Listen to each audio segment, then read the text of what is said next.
Hello, this is Universal Lunch Out of Office Uncommon Hours, a limited run live stream web series on the occasion of DesignInquiry Futurespective, an exhibition with events and happenings that demonstrate how DesignInquiry engages in open-ended, extra-disciplinary exchange. Futurespective runs from now through December 14th at the Institute of Contemporary Art at the Maine College of Art in Portland, Maine. I'm Gabrielle Esperdy in New York. My co-host Jimmy Liu is away this week. Futurespective asks a simple question. What does it mean to rethink the past in the present to point to the future? And each Thursday, for the duration of the exhibition, we will gather a diverse group of thinkers and makers to kick around answers to this question relative to design, to culture, or to anything else that our guests want to discuss. Today on our second episode, we will be joined for our main interview by Peter Hall, Senior Lecturer in Graphic Communication Design at Central St. Martin's in London. And we'll also be in conversation later on with Lora Rempel, art historian and founder of the bespoke clothing brand Rag+Bolt, and architect Anita Cooney, who is also Dean of Design at the Pratt Institute. Before we bring on our first guest, I should mention that Jimmy is away this week because he is participating in the Vancouver Art Book Fair. He's actually on a plane even as we speak, and will be out there for several days exhibiting new publications that have come out of the Risograph lab that he runs at St. Edward's University in Austin. As Jimmy puts it, the Risograph lab is an experimental space that is focused on print research, publication, and education. The titles that I'm really looking forward to seeing are part of Jimmy's new series on queer psychogeographies, as he calls it. And I think, as is clear as the name indicates, in that series, he's riffing on or developing Guy Debord's concept of psychogeography to examine queerness as both strategy and disposition for understanding place. One of the publications is called An Updated Natural and Political History of the Gerrymander in Several Layers. And it contains not only a primer on gerrymandering as we conventionally understand it, but also an essay by D.S. Brigham about the overlap between gay cruising spaces and gerrymandering. Queer urban space and delimiting queer territory is something that I've long been interested in, especially in the work that I've done on something I call lavender lining, that is a kind of updating of the concept of redlining that was used to identify so-called blighted urban spaces in the middle of the 20th century in order to basically make them ineligible for financing in order for them to be seized and then redeveloped subsequently.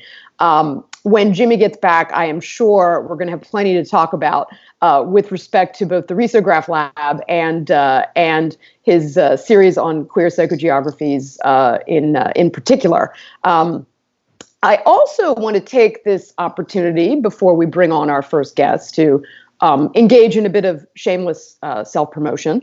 My new book, American Autopia, has just come out from the University of Virginia Press. So I'd like to encourage all of our listeners to give that a glance at your local bookstore. The book is subtitled An Intellectual History of the American Roadside at Mid-Century, and it looks at the way that the automobile influenced architectural and urban discourse in the middle of the 20th century. It goes from the sort of earliest days of the Model T right up to the energy crisis of the 1970s. And for those of you who don't like to read long books, I can tell you that it's got lots and lots of pictures, including I believe 16 color pictures. So don't be put off by the fact that it's a scholarly publication. It's quite accessible. And for those of you who really don't want to read a book that is several hundred pages long, there's an excerpt of it that just went up on Places. That's placesjournal.org, called The Twilight of Utopia.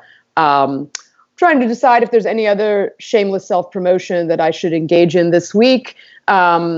I could play all kinds of catch up and talk about various design things, but I think instead, let's just go ahead and bring on our first guest, Peter Hall, because I know that we'll have lots and lots to talk about, and we will easily fill up our hour.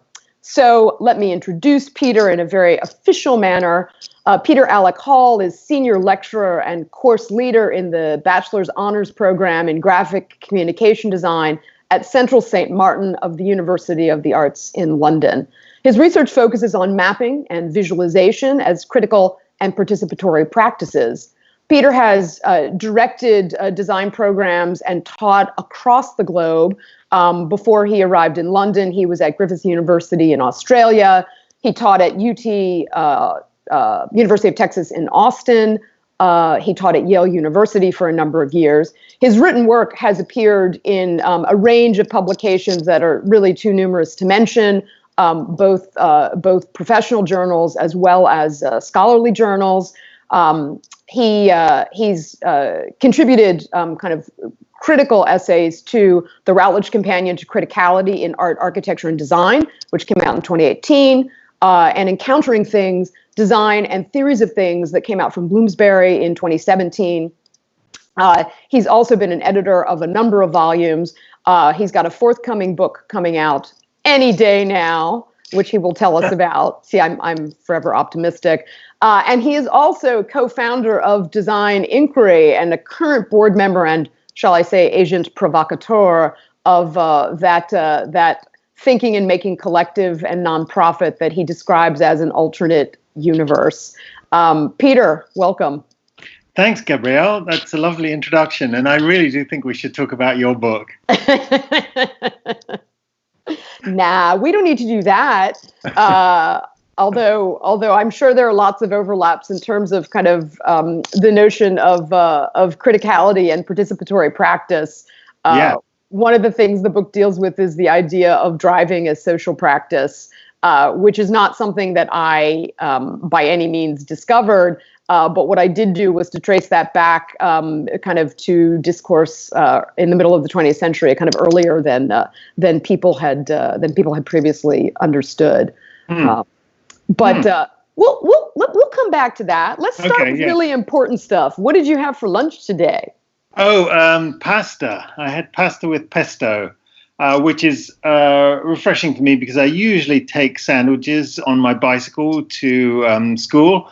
But today was my research day, and so I got to hang out in South London and eat last night's leftovers. Oh, very nice. So did you heat those up or did you have them at room temperature? I had them at room temperature. That's the good thing about pasta with pesto. You know, it survives a little cooling. It does indeed. And was this pesto made with basil from your own garden? I wish I could say, but we sadly don't really have a garden. We have what I like to call a pigeon toilet. It's a small courtyard for the pigeons to poop in. So that's good fertilizer. Yes. Everything at the moment is in pots. I haven't yet got out there with a pickaxe or pneumatic drill to try and find the rich earth that no doubt is underneath it. Yeah, what kind of a Brit are you, not having a garden? I thought that was part of your DNA. It was a sad compromise when we moved into this place. Okay. The upside of it is very good public transport. 3 different train options. So. And can you tell me a little bit about why you put research day in air quotes?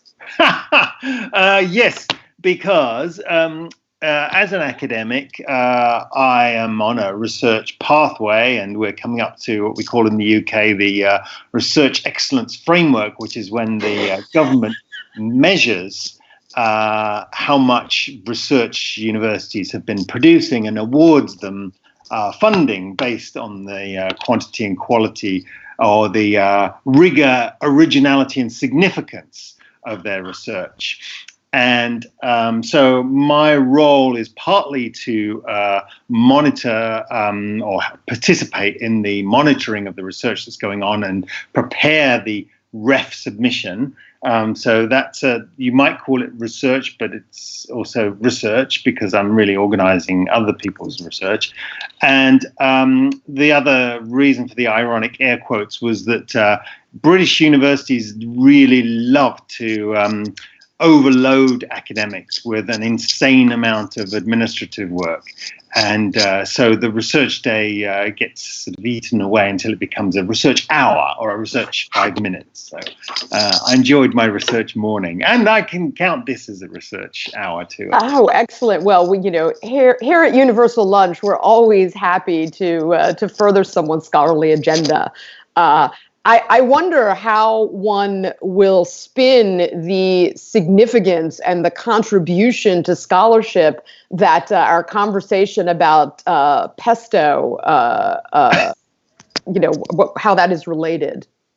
Yeah, there might be something to say. I was shoehorning in William Letherby for a while into my Welcome to Central St. Martin's slideshow, in which he describes art as not a special sauce that you add to the cooking, but something that's part of the cooking, which I like. So I think these, food analogies are quite an important part of our discourse in design inquiry. And it's good to have them validated by someone who is in the canon, as it were, in terms of the origins of arts and crafts and modernism and all that other stuff. Yes, yes. I am fascinated and have long been by the system in the UK of having to quantify the value of research. I mean, as you well know, here in America, we don't care about it and we don't fund it. So but certainly, at least in the humanities, right? So at least we're spared the kind of bean counting that you guys have to go through on a regular basis. Yeah, I suppose I don't think of that. I always imagine the US not just as an utopia, but a sort of academic utopia because of the generous amounts of time given to academics to do their own research. But of course, the downside of that, certainly when I was at Texas in Austin, was that actually we weren't even paid during the summer months.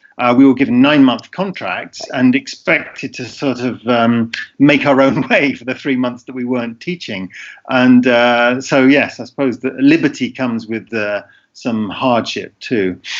True, though here, in theory, at least at the technological university where I teach, in theory, you are supposed to be able to fund your summer because you're on these big National Science Foundation grants or what have you. But as we know, those simply don't exist. For art, design, architecture, and the humanities, certainly in the same way. We do, of course, have the option of stretching our 9-month pay out into 12 months so that it looks like it's a 12-month salary rather than a 9-month salary. But that's, what are you going to do? Yeah, what are you going to do? What are you going to do? So moving on from what you ate, how would you characterize your current practice? I know, I sort of described your research as focusing on mapping and visualization as critical and participatory practices, but is that really that's the cocktail party version of what you do? What's the we have an hour to talk version? This is definitely a long-standing interest, mapping and visualization. All thanks really to your next week's guest, Jonah Abrams. When she and I worked together at the University of Minnesota, we produced a book called Elsewhere Mapping.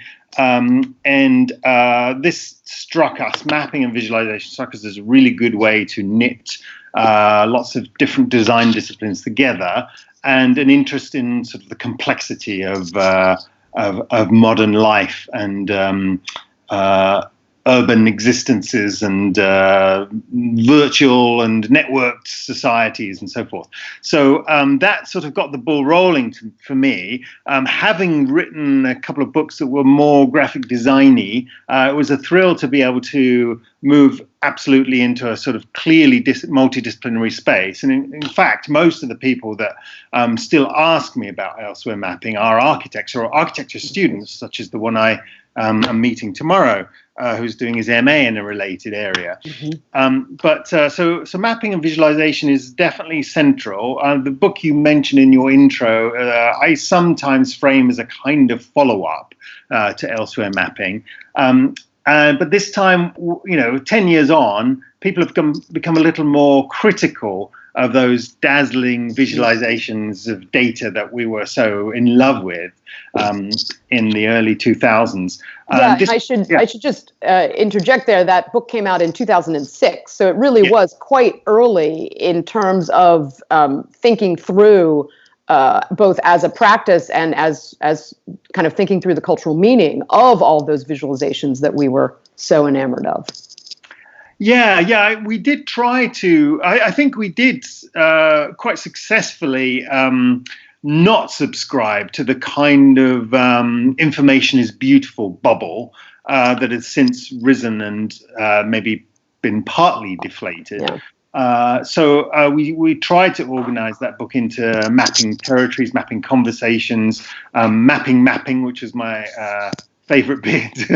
And in a way, the mapping section was about mapping and visualizations that take a critical look at the very medium of the map and the visualization. Has been the sort of starting point for this next book, which we wanted to call critical visualization. This time I'm writing it with Patricio Davila, who's currently at OCAD University in Toronto, and another design inquirer. But we are both looking at visualization and mapping that is progressing different agendas from the convention, from the canonical.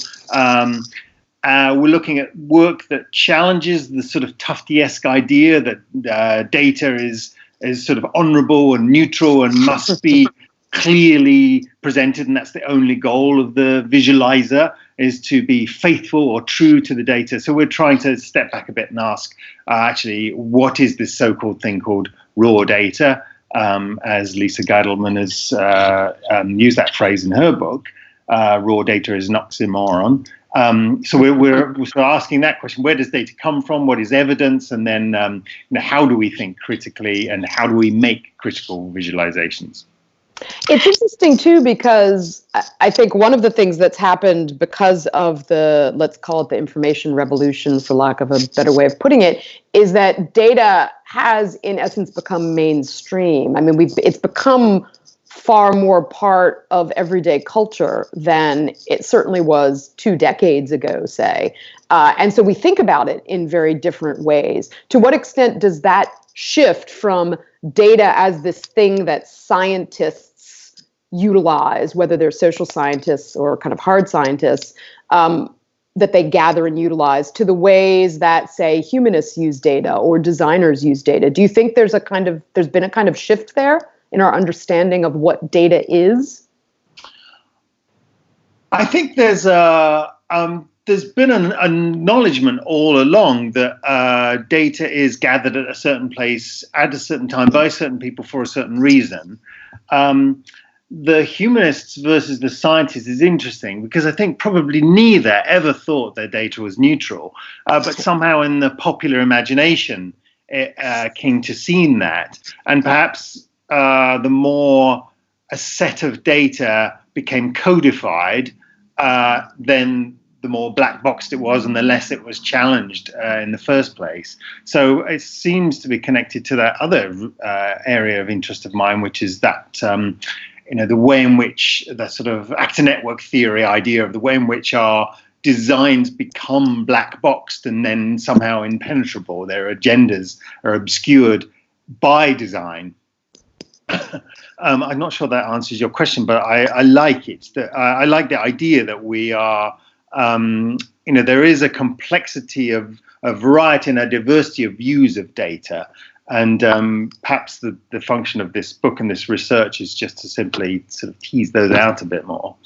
And it's interesting, too, to bring the notion of actor network theory to the question of mapping, since, of course, so much of that is about, well, you know way more about it than I do, but the kind of subjectivity of the way that we experience fill in the blank, whether it's a city, whether it's a curriculum. So much of that is relative to our own position vis-a-vis the thing that we're making our way through. Do you see a relationship between your interest in mapping and your interest in actor network theory? Oh, yes. I mean, of course, Bruno Latour, one of the founders of actor network theory, has written about this particular moment when the colonizer or the explorer for the colonizer lands in the South Sea Island with a notebook, goes up to the islander and says, so describe to me your territory. And perhaps it's rendered in the sand by the indigenous person and then copied into the explorer's notebook, and thereby creating a what Latour calls an immutable mobile, which then becomes a sort of means of making that knowledge both movable and commodifiable, and the territory ownable. So right back to that sort of very first point of contact. The mapping of something is the creation of something, the creation of something usable. Yes, it's fascinating, that process of codifying that is on a very graphic level, because I know Latour and actor network theory often is associated with things like the automatic door closers on doors and sort of objects or seatbelts in cars to move toward your and how the car has a certain agency. It forces you to behave in a particular way in line with legislative and regulatory processes. And might be slightly interrupted by my son coming home from school, but I'll just say hello to him and he can walk past. Hi, Dylan. I'm doing an online Skype conference. You can walk past as well. He's very shy. So yes, it's interesting then to think of actor network theory, this line of thinking applied to graphic objects, and how graphic design does exactly the same thing of embodying agendas and law and regulation and shaping behavior. Whereas traditionally, I think graphic designers have tended to think, this graphic design is only shaping behavior when it's persuading or telling you what to do. But the way the map works is there's a much more insidious mode of shaping behavior. Well, it's interesting that is it always insidious? Is it possible for us to, to kind of pull political meaning or social valuing away from simply the acknowledgement that there is a kind of act of behavior modification happening? Or is all behavior modification kind of necessarily insidious? I know that's a big kind of existential question, but it's one that I think is relevant as we attempt to talk about these kinds of issues, because people are constantly saying, well, is that good or is that bad? Or sort of how do you navigate that? Yes. And I think that's good to ask the question, because I have a tendency to want to always demonize the insidious behavior modification that's ongoing. I think partly because of that sort of critical impulse to want to expose. And in a sense, the last few years have been quite interesting in academia about the discussion of the problem of criticism and its, sort of authoritative, aloof mode of exposing what's going on. It is quite nice to challenge that line of thinking. So yes. It's interesting too that this particular moment of, let's call it soul searching about the role of the critic, occurs at a moment in which the authoritative voice is being undermined by a kind of mass criticality, if you will. Yeah. Everyone gets to review everything. And although there's a difference between reviews and criticism as we would understand it, not a lot of people necessarily make that distinction. If they're giving something 4 tomatoes when reviewing a movie, they're actually seeing themselves as engaged in a kind of critical act. Yeah, and I think that's why we've had to make one part of our book about evidence. What actually is evidence, and how do we evaluate it? And similarly, as I'm sure you've come up against this again and again, to sort of introduce in teaching undergraduates, why we evaluate sources, and why something is opinion and another thing is criticism. It's amazing to be forced to confront these issues. Yeah, which isn't always necessarily about sometimes it is about the position of the author in a literal way, the credentials of said author, or an explicit point that the author is attempting to make. Like, is this a polemic? Is this persuasive? And of course, for those of us who are interested in, say, the history of discourse, that's what we do all the time, right? Yes. We constantly gather all of those different voices of authority or lack thereof and attempt to put them into a kind of critical matrix in which they can be in dialogue with one another, perhaps in a way that they hadn't before. But it is interesting in terms of our students, right? How do you feel that you teach that kind of analyzing of evidence vis-a-vis sort of opinion versus criticism, and then what is the student to do with that once he or she or they understand that or come to grips with that? Yeah, one of my favorite ways to get a laugh in those early lectures is to continually show Wikipedia pages and say how great I think Wikipedia is. As a source of knowledge and information, because it's transparent about, and it forces its contributors to be transparent about its sources. So, my response is, don't trust everything you read in Wikipedia, but go to its sources and begin to evaluate them. And I think that gets a laugh just because the kids who are coming into class are still being told that Wikipedia is, can be edited by anyone and it's completely unreliable, and they should really go back to the, Encyclopedia Britannica or somewhere. God, does that even still exist? I know that it does exist, but it is so interesting that using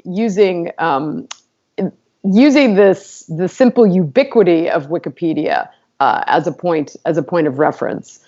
Which I think, again, goes back to that early moment when it was so notoriously bad. And yes. I used to use it for comic relief when I was trying to talk about the value of a peer review online encyclopedia that was meant, the difference was between peer review, hence that authoritative voice, yes. Versus something that was able to be edited and had contributors who had no kind of review.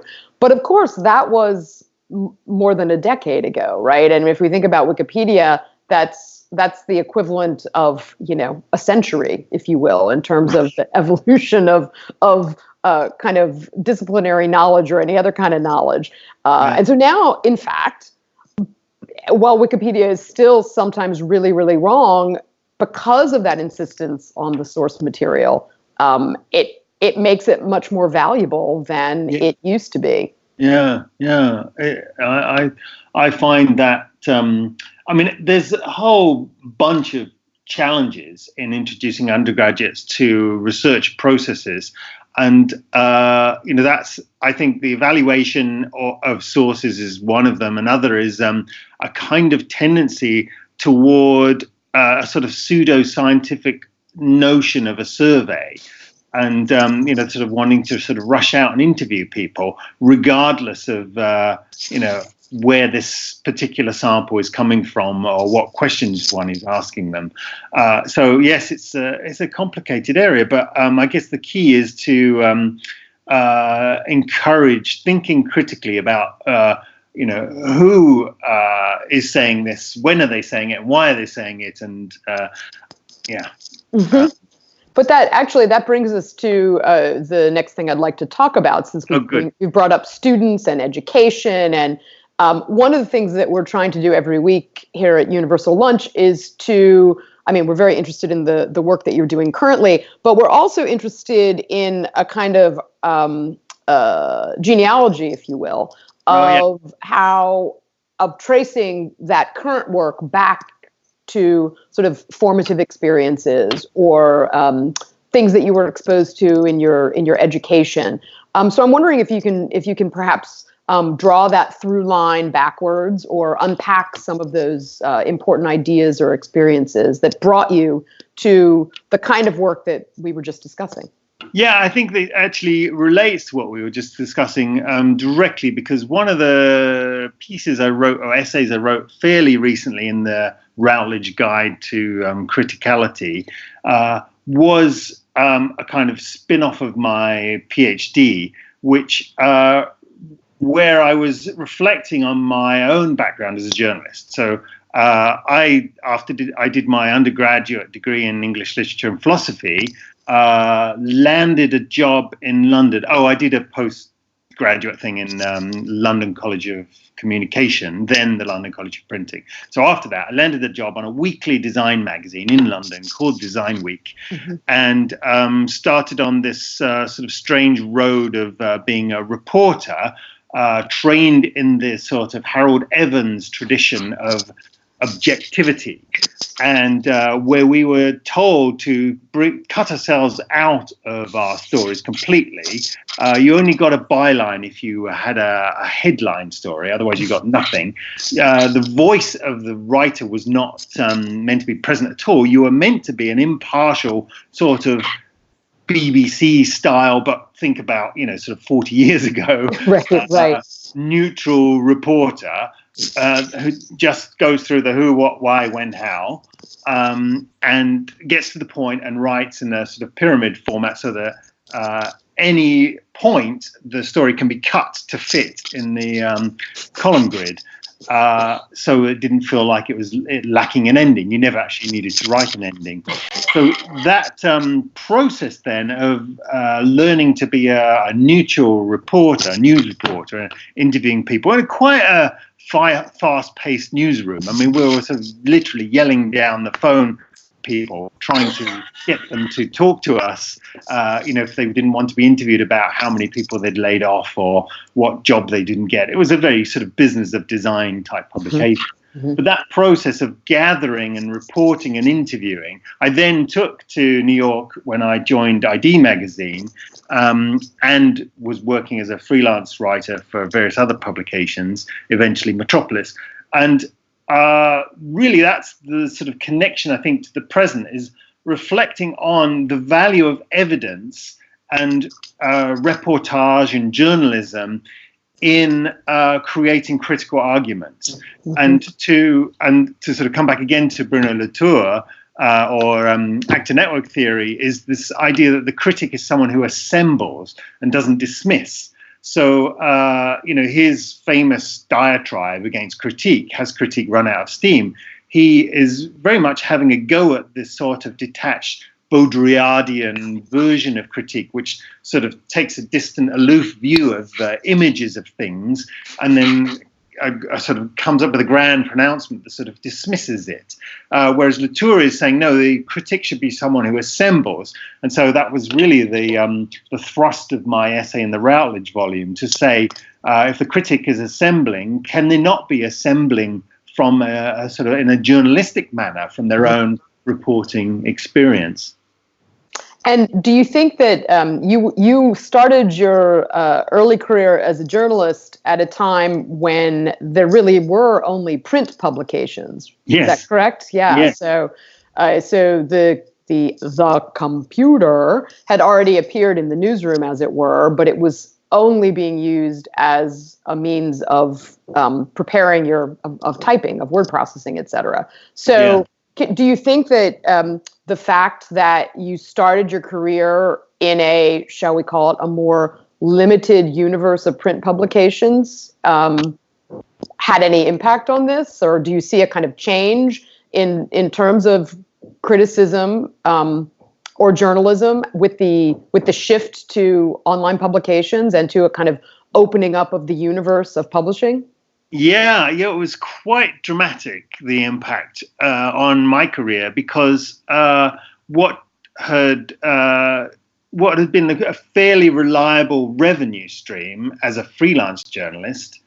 So I was always, I had a staff job on ID magazine and a contributing writer contract with Metropolis, but I was still supplementing my income with $1 a word. It was the rate, the sort of standard rate was $1 a word article. So 1,000-word article, you got $1,000, which is great. That would be unheard of now. Right. And to be paid $1,000 for a 1,000-word blog post. So the sort of arrival of the online world sort of diversified, democratized criticism, writing, and it sort of killed trade journalism really quickly. For me, I think I had a sense that this was coming. Mm-hmm. I was doing more teaching, was loving that the academic world wasn't as limited by the immediacy of the journalistic deadlines. Loved the dialogue with students. This was at Yale, where I was teaching part-time, and started to do book chapters and realizing that this is a pleasure to be able to pursue a story, what I would have called a story, beyond the deadline. Mm-hmm. And so the sort of death of trade journalism, in a way, was the birth for me of a more in-depth sort of academic approach to writing and research, which in a way took me back to the undergraduate days. Well, I never did a master's, so I missed all that fun. It was a pleasure. Who were your students at Yale? They were in the master's. It was funny, wasn't it? The master's students being taught by someone without a master's. They were in the MFA graphic design course at the Yale School of Art. So it's a small, elite little program. And my role was to do a seminar on critical writing, because those students had to write critical reports on their own practices and their own influences. And so I believe it was Sheila de Bretteville and Paul Ellerman who suggested that I could be quite useful. I'd been working as a supervisor for one of the students. They thought I could be quite useful to bring my journalistic perspective to this practice of writing about one's own work. And that's been really useful. That has stayed with me, that idea that it could be useful. And do you think of, when you write, do you think of that as a practice? Or I do think there's something really interesting in terms of people who write fiction, particularly, for whom the act of writing is very much a kind of artistic practice, let's say, versus those of us who have other kinds of writing. And it's not just that we write nonfiction, but do you see your writing as a practice akin to a design practice? Is it a design practice for you? Yes. I think that's something that we, in the current program at Central St. Martin's, really try to promote, because often students who come in to pursue design don't see themselves as writers. They see themselves as visual thinkers, makers. The last thing they want to do is writing, and then they're told they have to write. And not only that, the particular approach that we used at my current university is to encourage a reflective practice of writing, so that the writing and the practice are integrated and symbiotic. Right. And instead of the old style, which is maybe you'd send off your students to the art history professors to learn their design history, we sort of integrate the whole lot. And following Donald Chern and so forth, these ideas of the reflective practitioner is in learning from reflecting on what they're doing, writing on it, and then from that writing, improving their practice. So yes, in that sense, I don't see a fierce divide between writing and designing. I think they're super close. And I have a colleague who pushes it one step further and teaches a sort of creative writing designerly practice, going into the world of cut up words and sort of Dadaist practices and when you block out words and sort of redacting as design. Yes. So yes, I love that. Those crossovers between designing and writing, as I'm sure you do, right? I mean, absolutely. Yeah. And do you still valorize the pen and pencil on the notebook, or how do you, I mean, if we think about your writing as craft, have you shifted entirely to, say, using a laptop, or kind of where are you in that Kinsey scale of textual representation? Well, I don't know if you can see this, but my sort of ugly scrawl is a sort of weird combination of the T-line shorthand that I learned as a journalist and the kind of longhand, because I don't know. That's just the way I started I've learned to take notes. But what I have found, I don't know if you've found this too, is I'm more and more typing notes straight into my laptop because of that. Much as I love that process of looking at your scroll and then reflecting on it and then typing and having that sort of distributed cognition of something out there which you bring back in.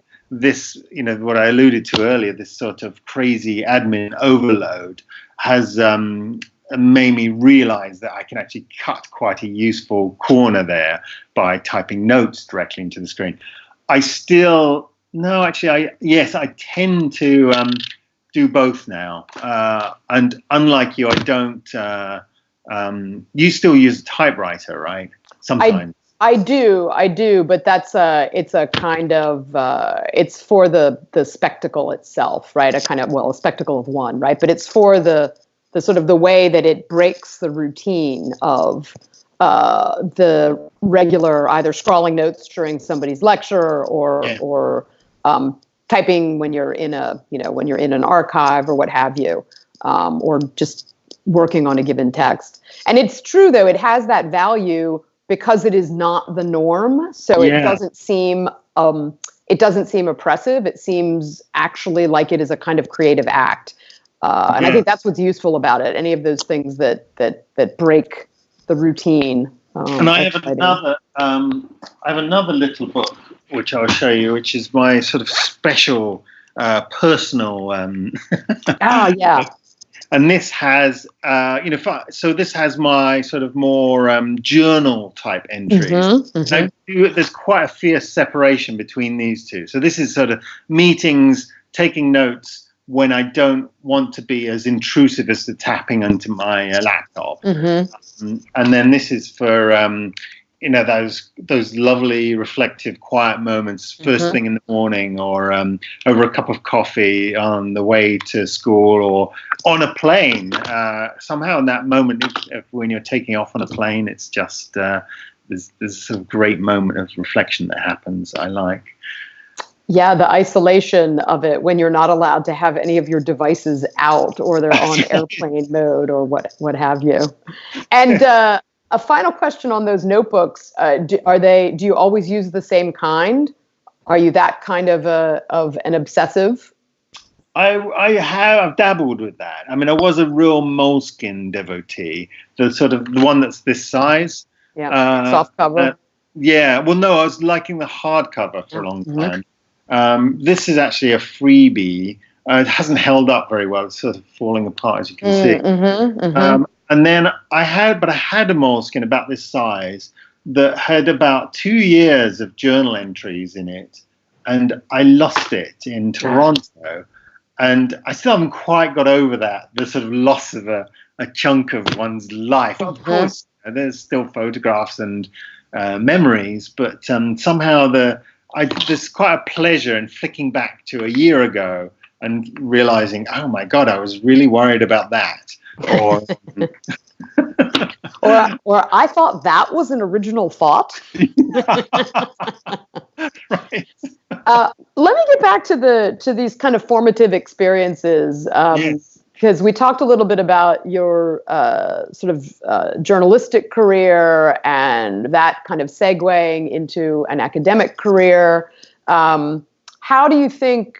I mean, you in between there, you didn't get a master's, but you did get your PhD. Do you want to tell us a little bit about that and the kind of thinking that went into that, even if it was something that ended up resulting, and I don't mean to misspeak, but from a kind of institutional pressure as a sort of required credential? Yes, it served very well because I got my PhD in Australia. Things were not really moving in the way we wanted them to move. We, being me and colleagues in Texas, the design division was part of an art history department, and colleagues and I were quite frustrated by this. And with me not having a master's, I was limited in terms of my sort of career ambitions in the academy to these sort of fixed-term contracts. And so I'd been wanting to do a PhD, and I learned that in Australia and the UK, you could actually get a PhD through previously published work. And since I'd published so much, I thought this might be the way to go. And the opportunity came up to lead a program in Australia at Griffith, which was a relaunch of a bachelor's degree in design into a Bachelor of Design Futures. And I was thrilled by this idea because it seemed to be quite ambitiously reinventing the multidisciplinary design bachelors with a very heavy focus on climate change. This is before we were using the phrase climate emergency. So I flew over. I was just thinking about this yesterday because there was a moment of like incredible excitement when I was told that I was going to be doing this job. I was going to be offered the job of leading this course. And it was all wrapped up in the sound of these sort of strange squawking birds in Queensland, Australia. The variety of birds there is extraordinary, and of course, in subtropical climate. So you're in a sort of resort town with massive river that looked sort of slightly modelled on the Thames South Bank. And it's even called the South Bank, one area, and had some British colonial buildings. But then, these sort of strange squawking birds, these palm trees, mangoes falling on the pavements, and just like Thames. Yes. And then to be told, yes, you can come and live here. We'll pay you to move here. You can do your PhD as well, and we'll bring your family out. Well, that was obviously quite important. It was absolutely thrilling and exciting. So the task was quite a tall order to overhaul this course under the guidance of my PhD supervisor and the inventor of this course, Tony Fry, who was in some ways a fantastic mentor because he put such a hardline emphasis on the climate change issues as overshadowing all design practices. But in some ways it was all too closely knitted to have one's boss, also one's director of studies or PhD supervisor. Meanwhile, he's quite known for being, a bit of a troublemaker in the university. So it was a challenge. But the PhD process, when I got to the end, I really felt like I wanted to do another one. which maybe you felt too, but I don't think it's, to the despair of our spouses. Yeah, indeed. I think that would produce a divorce if I... Even to have the thought. Although for me, it was less getting another PhD. When I finished this book, my wife said, "So that's it, right? You don't need to do another one." And I said, "Well, no, of course I'm going to do another one. What am I going to do for the next 40 years if I'm not working on another book?" Knitting. Knitting, yeah. Speaking of knitting, you were one of the founders of DesignInquiry. Oh, yes. Which actually is related to knitting because people knit sometimes as a kind of form of design practice.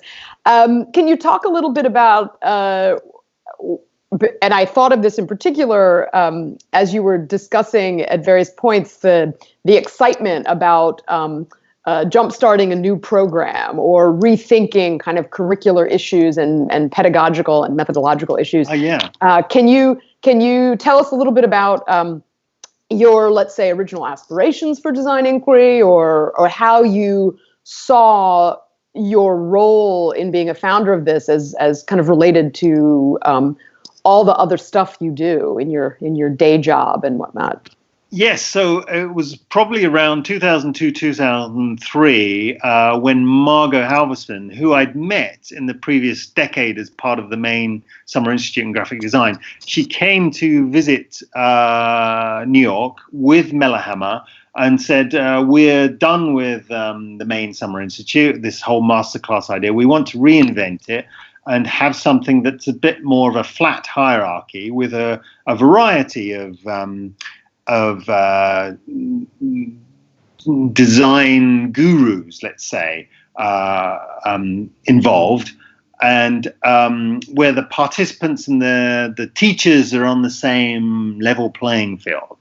And so that was kind of the pitch. And I was thrilled by the idea of this is the time when I was talking about earlier. I was working as a trade journalist, just begun teaching at Yale, so I was excited by the possibilities of the academy. I was. Oh, are we still there? Yep, we're still there. Good. And I was at the same time attending a lot of design conferences, and design conferences in the architecture world a little better. In the graphic design world, at that time, they were pretty awful. Form of kind of showmanship where the presenter would do a sort of show and tell. There's a lot of clapping, lionizing of the celebrity individual, and a really low level of discourse. And so the promise of a sort of flat hierarchy event with a lot of tutors and participants on the same level was exciting. And on top of that was this sort of slightly mystical way that Mella had of talking about teaching and learning, where, so with phrases like, "It'll happen, don't worry, it'll happen, we'll improvise," or "it'll be playful," and this sort of general kind of willingness to be a bit goofy and Dada-esque in the process. So this, after a bit of toing and froing, I think the spirit of that was encapsulated in a very early video that Margot and Mella and I made, where we mimed and spoke each other's lines, as it were. And it says something like, "My fears for this conference are that teachers have a bag of tricks that they roll out like, jazz solos. And at what point are we sort of compartmentalizing rather than responding to the moment or improvising?" So that idea of teaching as responding to the moment and improvising was really the salient concept for those early days.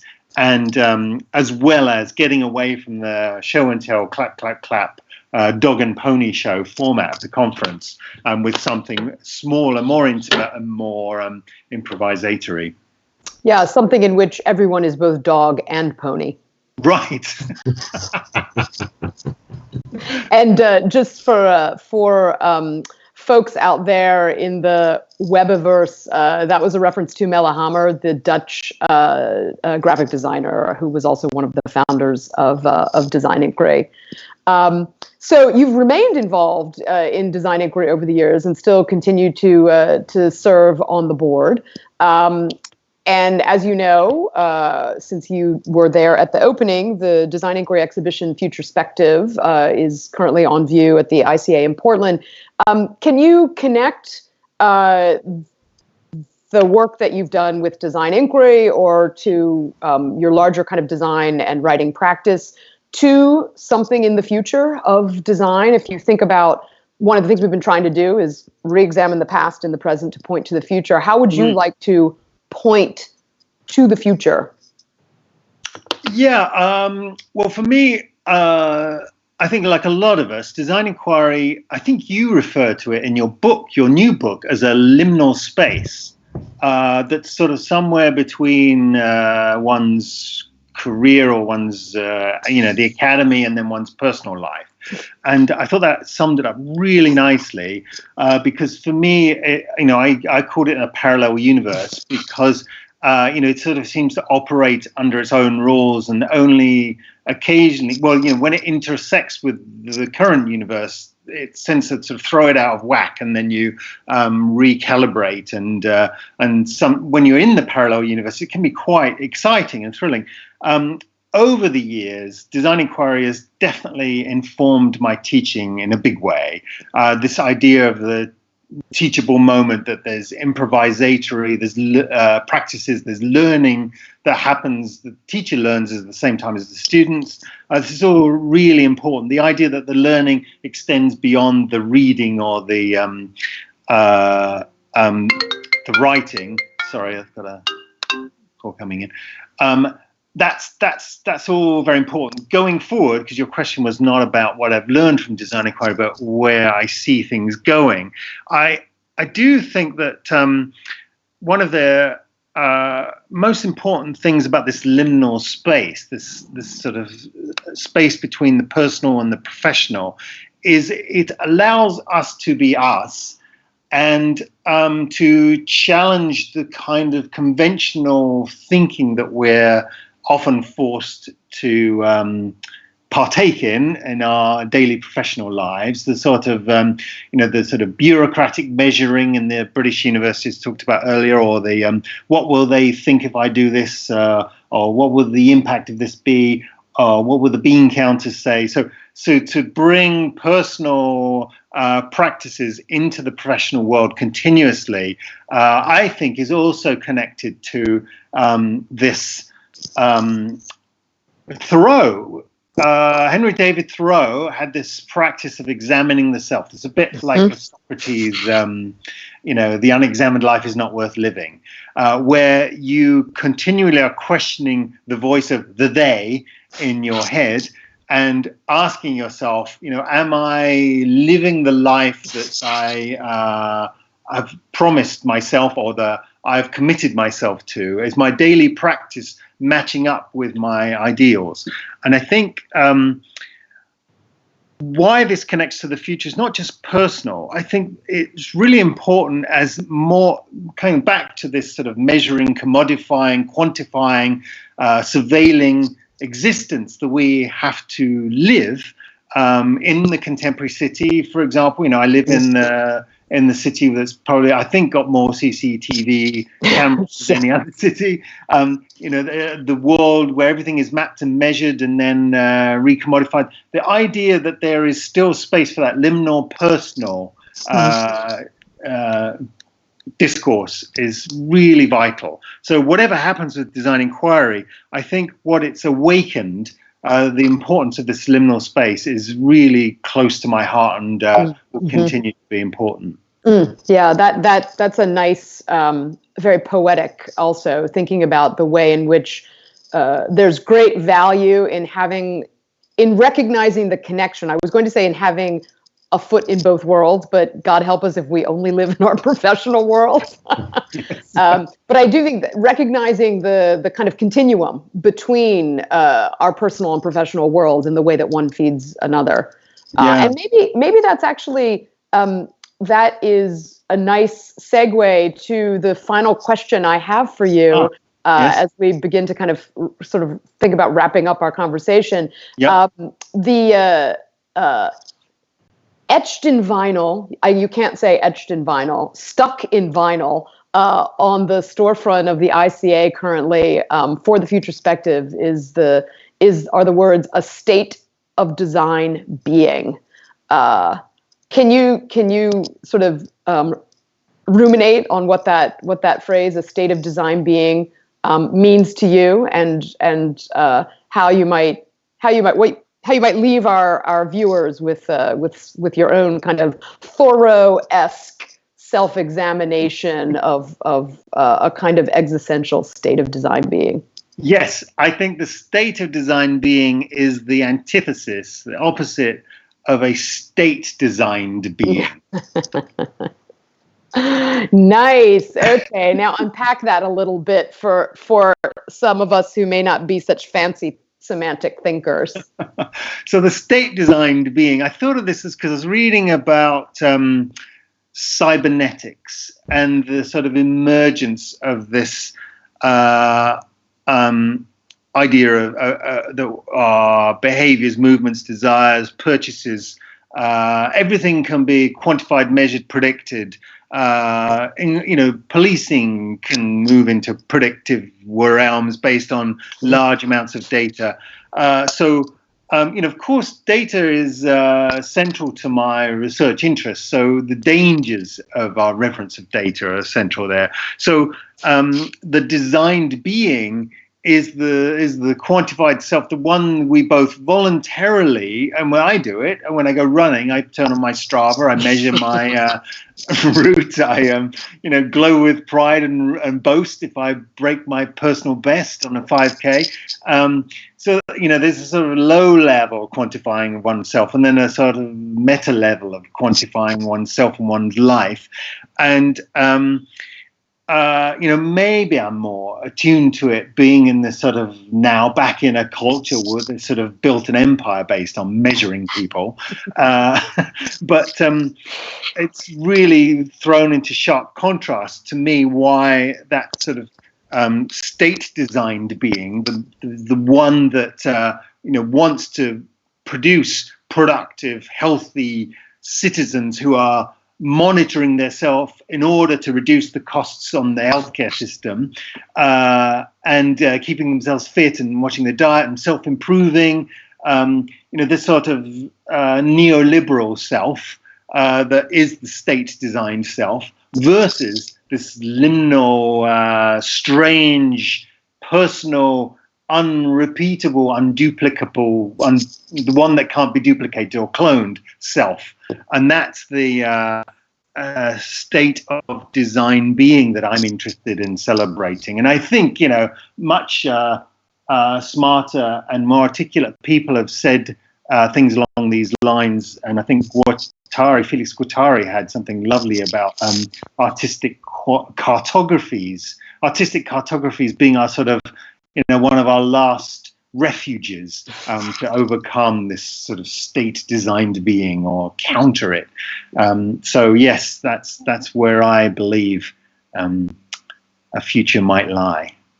Well, Peter, thank you so much for those wonderful comments. And I also love the way that you managed to not only bring in Felix Guattari, because you're probably the only person who could have done that, but to also bring us back to kind of where our conversation began about data and mapping, et cetera.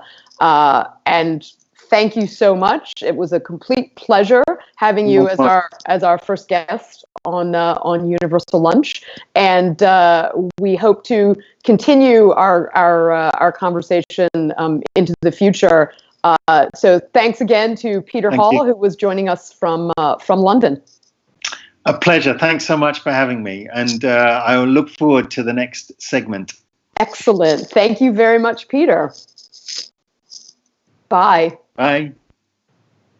My apologies for inadvertently hanging up on all of us. We're still working out the kinks here. I am delighted to introduce my next two guests, who are Lora Rempel and Anita Cooney. Anita is the Dean of Design at Pratt Institute in Brooklyn. The School of Design at Pratt is the largest of the 6 schools that make up the Institute, and it offers undergraduate and graduate programs in communication design, fashion, industrial design, interior design, and package design. Previously, Anita was chair of interior design at Pratt and was also a professor in the School of Architecture. A designer and an artist, her work in commercial and residential interiors and product design explores the quotidian in materials and details. And Anita is also on the board of DesignInquiry and a regular participant in its gatherings of thinkers and makers. Lora Rempel is an art historian who studied at the University of British Columbia and received her PhD from the City University of New York's Graduate Center, where she wrote a dissertation on Thomas Gainsborough's portraits of women in landscapes, which also explored the new phenomenon of fashion. That interest led her to found Rag+Bolt, the bespoke clothing company that is now based in Toronto. And she's run it out of Toronto since 2004, although she founded Rag+Bolt in a decade earlier. Welcome to the both of you. Thank you. I'm glad to be here. As Jimmy and I were, my co-host, who is not with us this week because he's in Vancouver, as Jimmy and I were putting together we're curating, to use the current lingo, as we were curating this series, one of the things that we were really interested in was trying to bring people together for engaging conversations about intersections that might not normally take place. And so I was particularly struck with ways in which both of your practices and also the ways that you think about art and design had really, really wonderful overlaps. So I'm wondering if we could both start, since you two are not all that familiar with each other's work, if we could start with each of you just talking a little bit about your current practice in art, architecture, and design. Lora, do you want to have a go at that question first? Sure.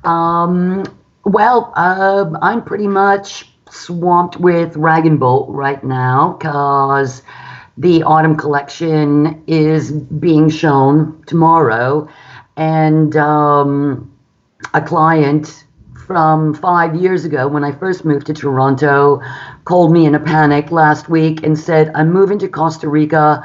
I need a summer wardrobe. I'm leaving in 10 days. How much can you make for me?" So I was just sewing on some buttons on this taffeta top while waiting for your call. So yeah, Rag+Bolt has been around for a long time. I've been sewing for a long time. Even when I was a student and writing my dissertation, I was always dreaming up garments. But it's been taken to another level because it's become my profession and my main income since coming to Toronto. And I'm not really a born business person, but I've had to learn, and you have to assess, every season. Okay, what worked? What didn't work? How can I change my business model?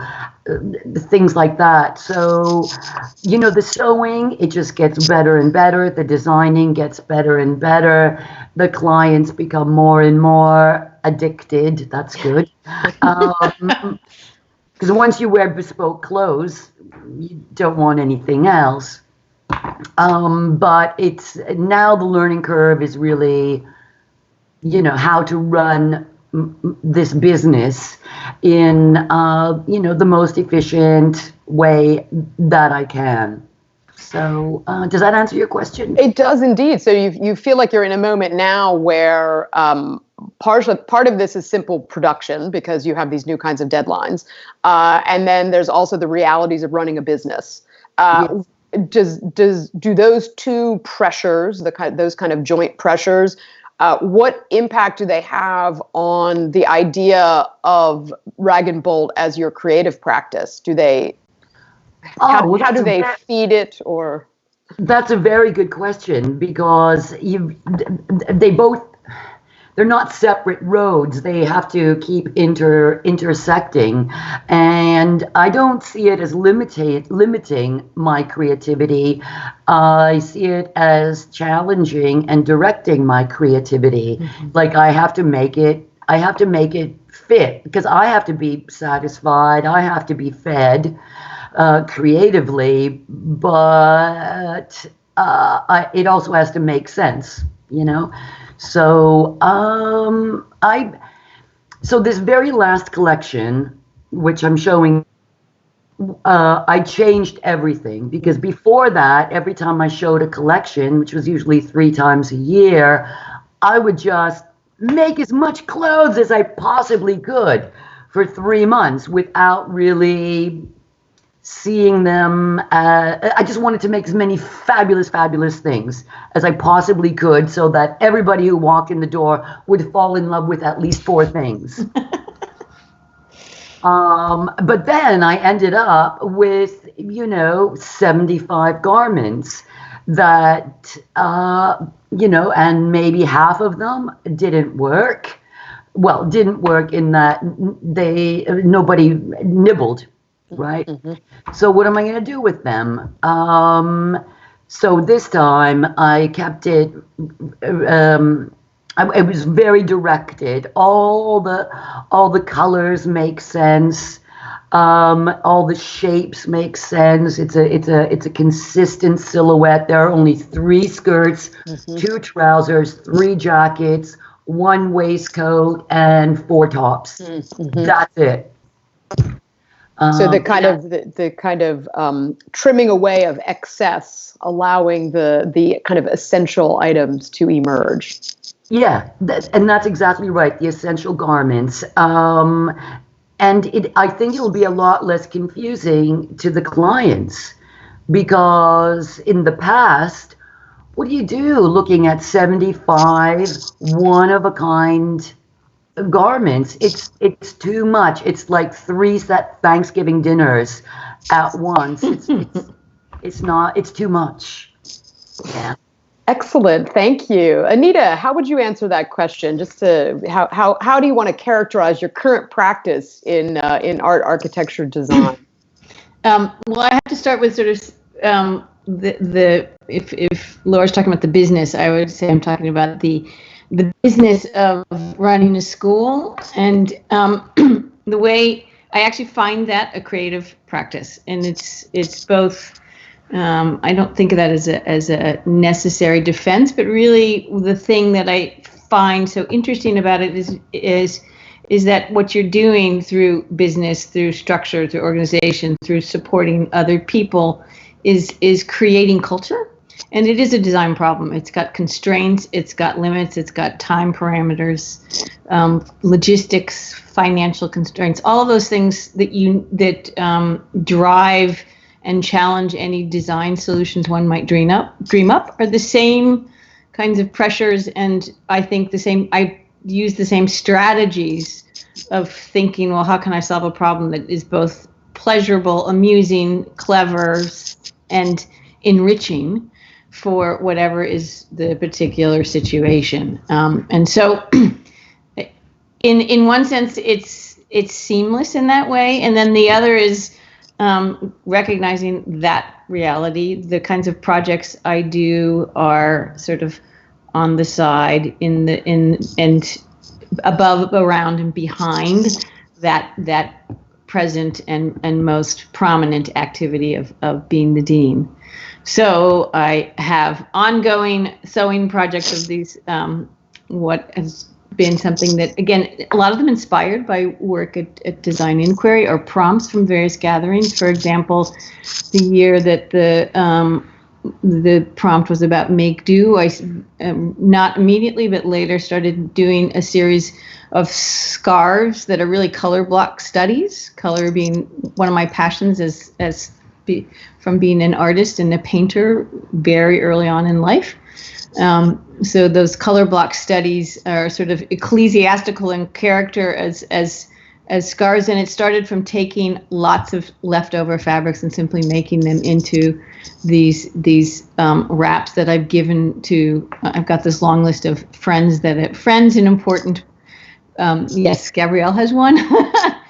People that I've given them to, and so it's not monetized. That it's been a sort of an act of friendship, but also this sort of taking something, just the ordinary bits and pieces, and making something else. Another,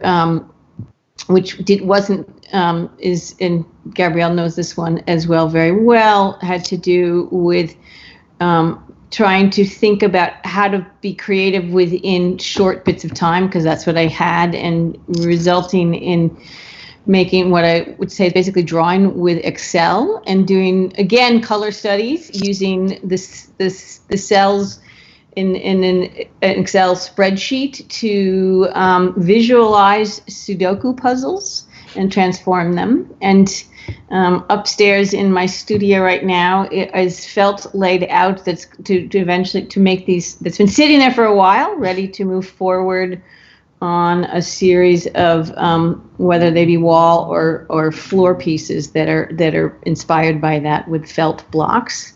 Another again, and I would say this is in design thinking, is this ongoing project of a series of 4-color map drawings that I'm taking from 6 inches by 8 inches to be 6 foot by 8 foot paintings, and just that the change of scale transforms them. So these are all things that move at a glacial pace compared to the other activities in life, but they're really important and nourishing. Those kinds of small projects that I get to in between the other activity that, as I say, I still think of as creative and design activity. And yet it seems as if there's that work takes place in a kind of conventional office. Mm-hmm. And then there's your live workspace. And yeah. Lora, you're also occupying a live workspace. Mm-hmm. Do you guys want to talk about that notion of the kind of continuum of life and creative work that is a part of let's say the way you live now? Sure. Go ahead, Lora.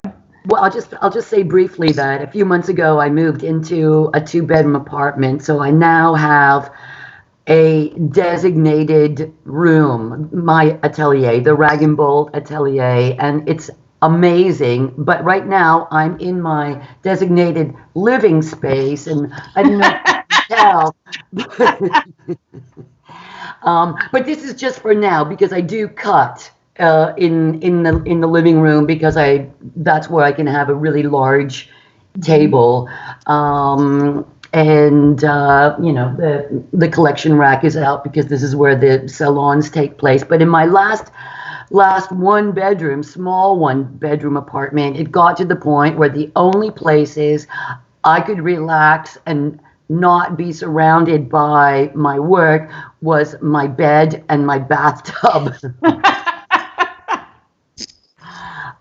So, I mean, it's great to, I wouldn't say that I separated. I love to be around all kinds of inspiration. I mean, hearing you talk, Anita, about color blocking, I'm thinking, I've got an empty white wall. So I want to be surrounded by it, but I don't want it to be all work. I don't want 10 projects piling up that are half done. But, whether it's, a calendar from the Met, Costume Institute, that's okay. I don't mind having this kind of stuff around, but in fact, I have to. But it's great to have a little bit of being able to close the door on the ongoing projects with deadlines, because otherwise you can't love this sort of stuff and just dream about this, which is where the new creative juice comes in. Yeah. No, it's interesting you say that, because I would agree. I think, to me, live works. I don't know really Now, how I would do it completely separate. Here's where I live. Here's where I work. Because I view every environment as one I like to change and adjust. But at this point, actually, not too much. As in, there's a certain degree of calm and needing to retreat from all that, the deadlines, the to-do lists, everything else one has to do, so that you want spaces that are both a respite, but also that you can adjust just a little bit. And I'm also critical to that thinking is a really big table that's for both people gathering around to eat, as well as to lay out the fabric to cut. It has to do many, many things, or, even laying out all the papers to organize, whatever it might be. That flexible horizontal surfaces to do many, many things are sort of critical to me in any space I want to be in, which because the activities need to change in that way. So to me, that's the best way to live. Yeah. Mm-hmm. It's living creatively, living around your creativity. Yeah, right. Everything is food for inspiration. Right. Yeah. Right. So it implies then a kind of a desire for everything to be, every object to, in some ways, be multifunctional. Yeah. Right. Mm-hmm. On the one hand, you're cutting out fabrics. On the other hand, you're having a bowl of cereal or what have you on that same space. Exactly. Yes, but move the fabric first. Yes, critical. So, I, as you both know, I just published this book that is about cars and cities and such. And the question when people have been interviewing me about that, they always say, well, what do you drive? So since we're talking about two people who sew, what's your latest machine? And tell us a little bit about how you came to sew, because it's not a given. I mean, I grew up the daughter of a garment worker who became a pattern maker, who was a lifelong member of the International Ladies Garment Workers Union, and I can sew buttons, and that's all I can do. So I'd like to know about how if you learned to sew through a matriarchal line, or just tell us about that. Do you want to go first, Anita? Sure. I was thinking about this, and my mother sewed, but not a lot. So we always had a sewing machine. But I was trying to think, what did I first do? And I was remembering things like having small dolls and animals and wanting to dress them. So simply cutting and making things and saying, "Show me how to sew that." Very, very young, and then thinking about things like third grade classes where art class actually integrated with learning. So when we were studying growth of seeds and a sprouted seed, opening it up and then doing a cross stitch embroidered product with yarn on burlap to understand it and to record it. So stuff like that completely was exciting to me. Or going to Girl Scouts, because I did like learning how to do things with my hands, including cross stitching. And then I was thinking, well, what was the first garment I actually made for myself? And it was that the one I remember most distinctly was a patchwork neon multi-print mini skirt. Sounds like the early 70s. Elastics. It was super simple to make, but picking all those fabrics and making this, this patchwork was completely fun. So it was really about a desire to take on my world and dress myself that started it, I would say. What about you, Laura? Very similar. I mean, I'm one of 4 daughters, and the sewing machine was always set up. My mother sewed all our clothes. We all got a new dress for Christmas and for Easter, all out of the same fabric. I think there's a movie about this, right? The Sound of Music.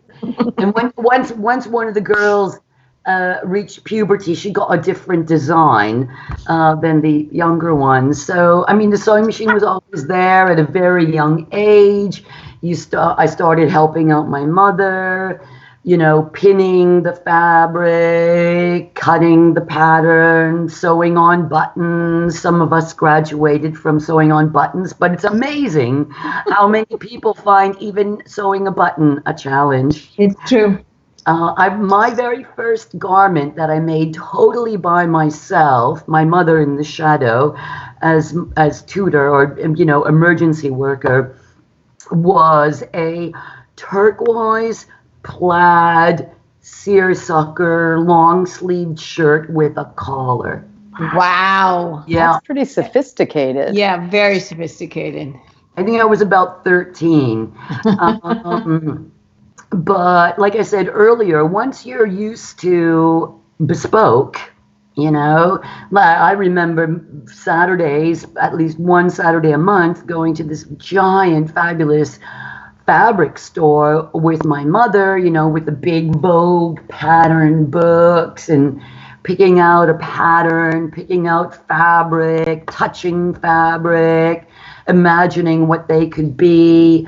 That was just normal Saturday fun stuff.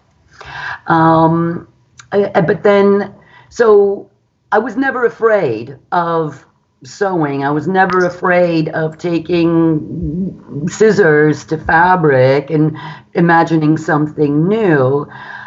But it changed when I left home, because my mother had always been around to say, actually, you're putting in the sleeve backwards. Try that again, or whatever it was.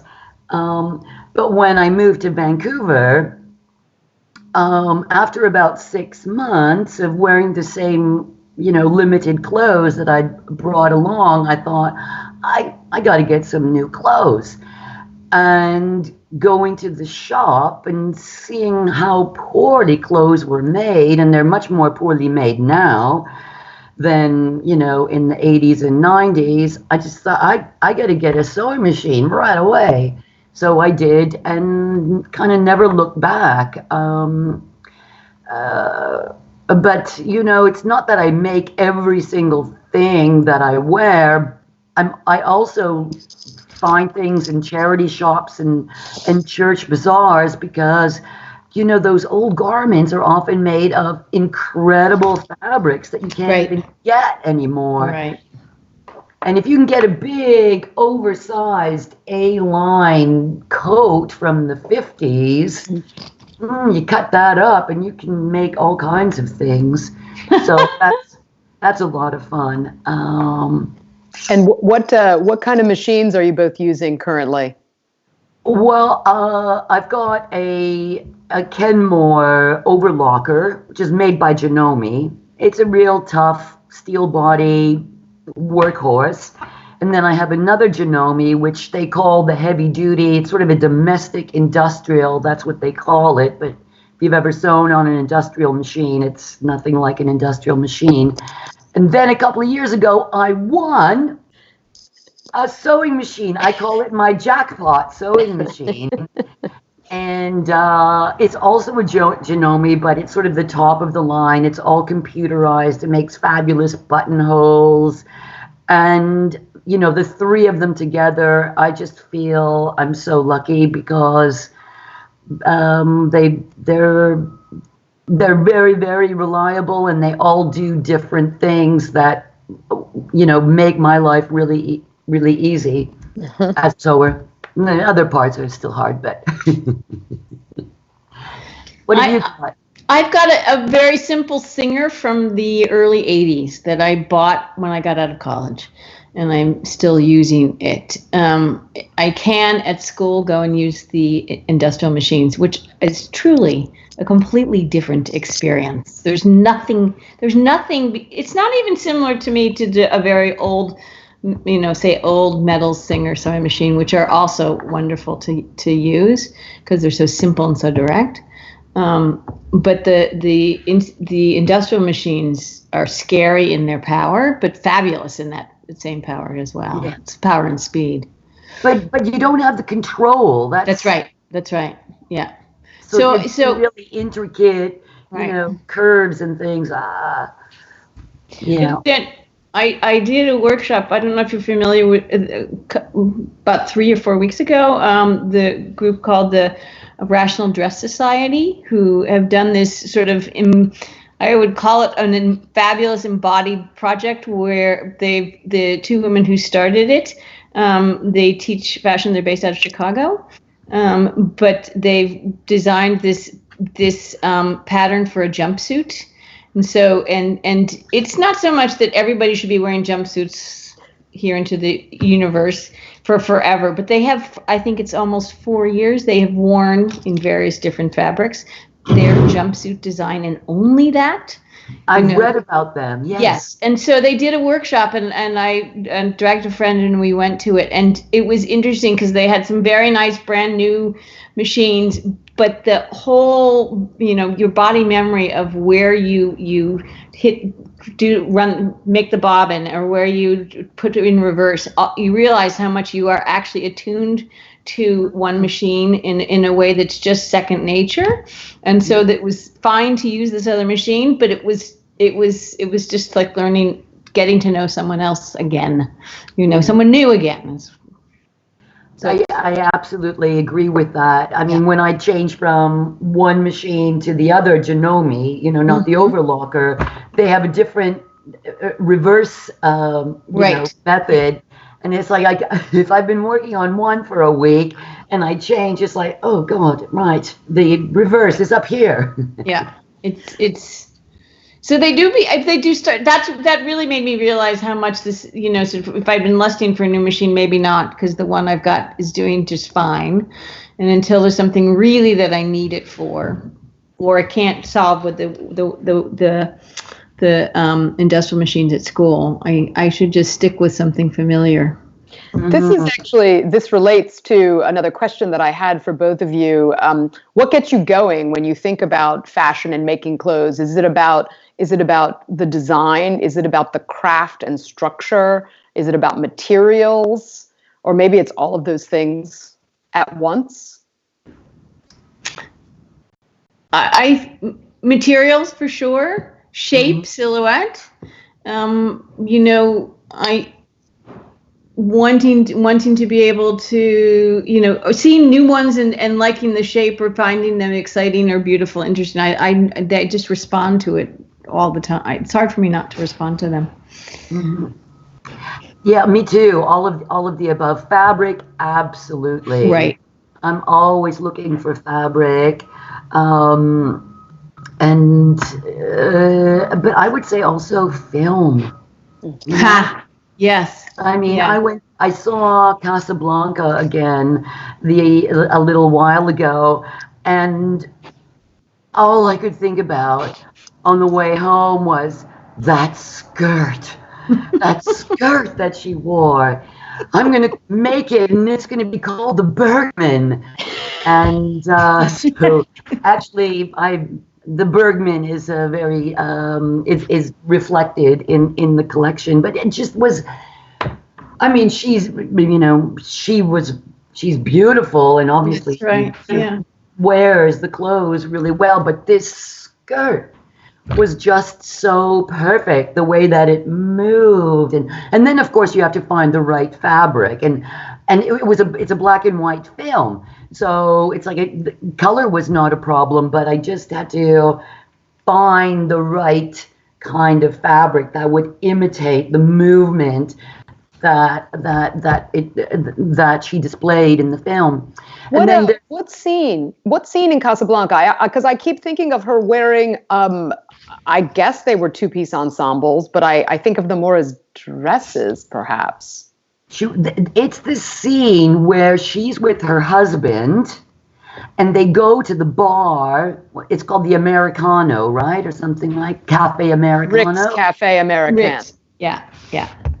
And she's just standing there, and Bogart is sitting, and she's just sort of sashaying through the restaurant, and she's wearing a matching jacket, but I don't like the jacket. Yeah. It's got 3/4 sleeves. Yeah. Or half short sleeves. Yeah. Very good. I think they're with some darts here to give the shape. I think so. Yeah. Yeah, there are things about 40s fashion and the fashions of the war era that are not necessarily satisfying. But I love the challenge of, in the 30s, the Depression, and then into the 40s with the war and post-war, there was not an excess amount of fabric and materials available. So I love the way that they, streamline things. Not a lot of bias, right? Because that's the biggest fabric eater. But they still managed to come up with some, gorgeous designs that inspire me. And then you get the Dior new look in the second half of the 50s mostly, and it's like, whoa, this is bonanza time. There's a lot of fabric around, lots of money, and those big bias and circle skirts. Circle skirts, right? Yeah. That's 6 yards of fabric for a skirt. Yeah, well, I think that also even made its way down into street style, right? Because the zoot suit in the 50s, the 40s and the 50s was also related to that kind of sort of cultural return to prosperity, but also particularly in Latinx culture in on the West Coast, that idea that you had made it. And so the kind of the copious quantity of fabric that was present in those suits was a kind of emblem of success. Yeah. These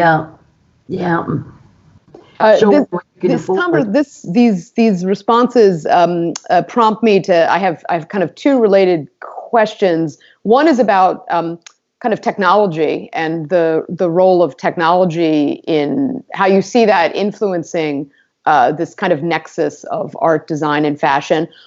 But also related to that, because it's something that, Lora, you alluded to earlier, is about the kind of political economy of fashion.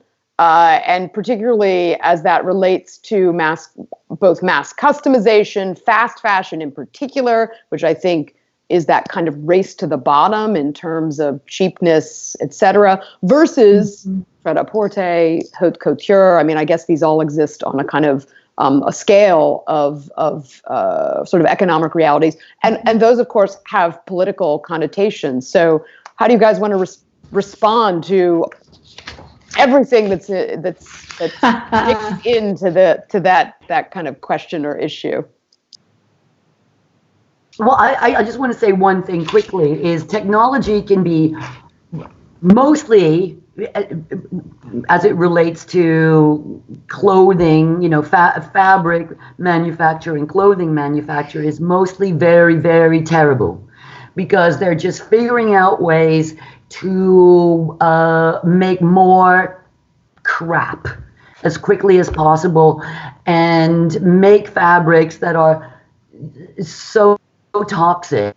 The whole process of making synthetic fabrics and even cotton, it just takes up so many resources. It's so polluting. It's just awful. And also the people who work in those factories are being poisoned. It's terrible. But on the other side of the scale, and I'm not going to remember her name now, Dutch designer, she studied, or she worked under Alexander McQueen. She just had a big exhibition at the ROM in Toronto, and she uses a lot of technology in her design. She's amazing. Hilla is her first name. I'll find out. But the latest technology is. I know who you're talking about. Yes, I've seen that exhibit. Now I'm thinking of the 13th century nun who spoke in tongues. Not her. I can't remember. But anyway, either. But I've seen that exhibit. It was in Cincinnati. I think a version of it was in Cincinnati in the fall of 2017, perhaps. 2018. I'm sorry. And she works very closely with an architect in developing this, photo picturing and stuff like that. Just absolutely brilliant, innovative designs, but that's not really for people to wear. It's fashion as art, as museum pieces. But for the most part, I'm not a fan of technology. But when it comes to sewing, because I love working with my hands, and it's not about making things fast. It's about making things actually quite slowly. And when you ask this question, I think I get to have the amazing opportunity to see our students in fashion, because fashion design is in my school, as Gabrielle mentioned, who do really interesting things. There's our students are very sustainably minded, yet wanting to make and make and make, and they do things like they've been upcycling other garments and in fascinating and interesting ways. And two students who graduated, I think, in 2015, they actually showed together this year during Fashion Week, which is rather a big deal because they're still pretty young. And one was always taking composite parts and embellishing, decorating them, and so it's things she's moving to in very much like you, Lora, into a bespoke way of working. Even so, she makes things to order. The other was coming. I might be wrong, but I think somewhere in the Midwest, she was just taking on American jeans and rethinking them and taking other ones and making them. And she's continued in this vein, and she did some amazing things for her senior collection, but she's continued in this vein. And I saw a pair of pants that she's just done this fall that are sublime in their reappropriation and reconfiguration. So I think there's real productivity in that sort of intelligent upcycling. And then the other thing in favor of the technology, or looking at the subtle and beautiful things students did to sort of engage pattern in a very specific way with laser cutting. And basically, 2 years ago, a student did a collection where she wanted to address the issue of undocumented immigrants in this country. And so she did it with this collection that included what was the equivalent of stripes that actually were the names of countries that were on the list of people not being accepted into this country. So it was this subtle, brilliant, beautiful, that if she'd had to sew it by hand, she would have dreamt it, but not been able to execute it. So when the technology affords you an opportunity to make this thing that's got a multiplicity of layers, and when you realize there's a message in there directly as well as subtly, it's quite compelling, and you sort of say, okay, there's a real great place for this technology. The other thing that I personally just love is what I think is very interesting is the whole garment knitting with the 3D knitting machines and we have access to some of them. I'm just beginning to do some really interesting work with those machines. With students are doing that is quite extraordinary, and they couldn't. I mean, they have to learn how to program, but they couldn't, and they could imagine and dream those, but would have had years of challenge to actually get to the execution of those, and they can do that now in a faster. It's viable. Is really what the difference is. That sounds really interesting. Yeah, it's great, and I think we're again, if I sort of think about textiles and fabric development, textiles as a way to think across disciplines, which is to me part of sort of go stitch this back to the question Gabrielle asked us earlier. What's the connect? What gets you going with fashion, but also how does fashion connect to art, architecture, the built environment? Is that the soft surface has so much immediate meaning to all of us, from the pillows we sleep onto. But how do we our first defense to go out in the world is how do we wrap up that body? How do we dress it? But also how do we embellish and treat the surfaces of our environment? So it's to me is actually material, in particular soft, is perhaps a fluid language of materiality across disciplines. And so I think from fashion to architecture, in my mind, and that's what I think is actually, for me personally, that's how I'd sort of try and describe one way of understanding why I have the broad range of interests that I do, if that makes any sense. Yeah, and I totally see the interconnectedness of, garments and architectural structures. They're all about making things fit and their functionality, but also the aesthetics of it. I just have quite a funny story about my father, who built houses, residential houses. That was his work, but he kind of made everything. I mean, I think we grew up in a household where you just fix things, whether that was cars, sewing machines. I don't know. We just fixed things and made things all the time. So my dad, who's elderly now, he was asking me, so what kind of job have you got there in Toronto? And I said, well, actually, I'm making clothes. Making clothes? It's what your grandmother did for a living. Don't you have a PhD and now you're making clothes? I don't understand. Because the idea was, you've got to work with your head. Working with your hands is something that you do when you're an immigrant. But, even though he taught us and my mother taught us how to do things with our hands. Anyways, so he said, can you make money doing that? How much do you charge for a skirt? And I said, well, depends on, God, just tell me, how much for a skirt? I say, well, probably starting for a simple one, about $150. What? $150 for a skirt? It's just 2 pieces of fabric with a zipper. And I said, all right, Pa, when was the last time you made a skirt? But I think you bring up a really interesting issue about, well, one is the way in which we're in a particular cultural moment, at least in the kind of in the putative developed world, in which there is a return to earlier practices that that an earlier cultural moment taught us we were supposed to evolve beyond. And that we're now kind of rediscovering the importance of, look, let's call it slow fill in the blank.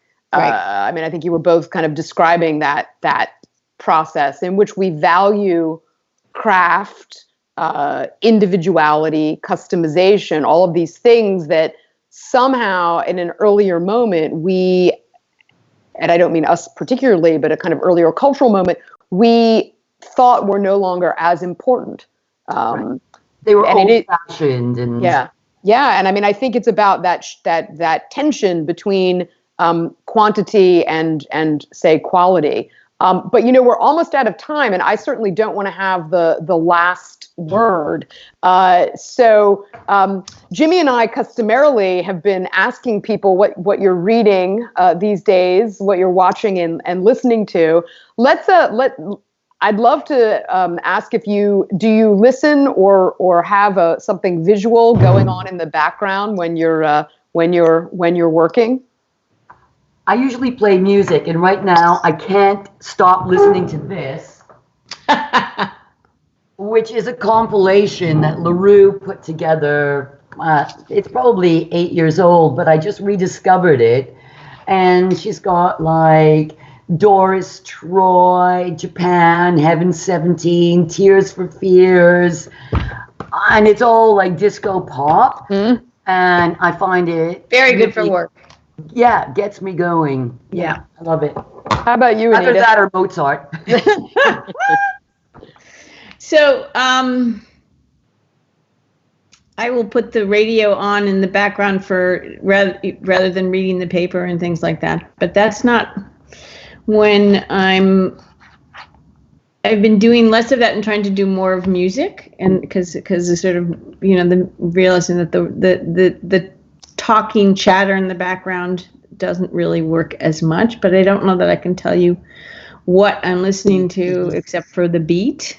In terms of there was one you talked about, binge watching was one of your things, and I thought and I was thinking about this earlier this morning, and that I don't know if either of you saw the HBO series edition Years and Years with Emma Thompson, which is sort of takes our current political reality and sort of skews it in a both macabre and interesting way, and then spins forward with all the tensions we're feeling in a way that's really horrifying. So it's kind of compelling to watch in a disturbing way. But so Emma Thompson is a brilliant, horrific political leader who wants to say you have to have a literacy test to vote before you vote and things like that. So it has kept me up in an interesting way that makes you, what are we doing? Where are we going in our world, both politics and technology? Because it's kind of addressing the intersection of these two in a funny way. Well worth considering if you're willing to be challenged by it and amused. And it's an interesting. It's worth watching, I would say. All right. Years and Years. Yes, Years and Years. Well, thank you both for joining us, or me, since Jimmy's away, for Universal Lunch this week. It was a wonderful conversation. And I hope that perhaps this bringing together of two interesting thinker makers will be the start of a conversation rather than the conclusion of one. I would say most definitely the start. Laura and I will continue to talk. I think this has been quite wonderful. Yeah, I love that. And I love being that Gabrielle called us thinker makers. Well, you are. So, well, thank you very much. Okay, and we will undoubtedly continue this conversation, hopefully face to face. Wonderful. Perfect. Thanks again. Bye. And next week, to the web universe out there, Jimmy will be back. I will not be joining you because I will be in Cincinnati talking about Natalie DeBlois and the design of the Terrace Plaza Hotel to the Cincinnati Preservation Forum. But Jimmy and I will be together the week after that, and we hope that you will join us next week and for all of the weeks that remain on Universal Lunch, Out of Office, Uncommon Hours. Thank you very much. I'm Gabrielle Esperdy in New York, and we'll see you next week.